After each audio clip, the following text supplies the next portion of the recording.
جانتا ہے۔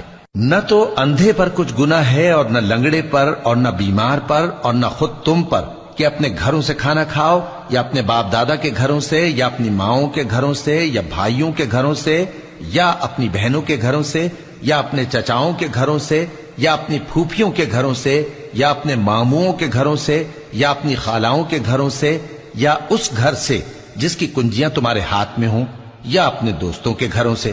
اور اس کا بھی تم پر کچھ گناہ نہیں کہ سب مل کر کھانا کھاؤ یا جدا جدا۔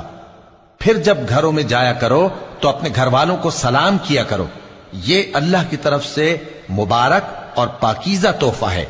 اس طرح اللہ اپنی آیتیں کھول کھول کر بیان فرماتا ہے تاکہ تم سمجھو۔ مومن تو وہ ہیں جو اللہ پر اور اس کے رسول پر ایمان لائے، اور جب کبھی ایسے کام کے لیے جو جمع ہو کر کرنے کا ہو پیغمبر کے پاس جمع ہوں تو ان سے اجازت لیے بغیر چلے نہیں جاتے۔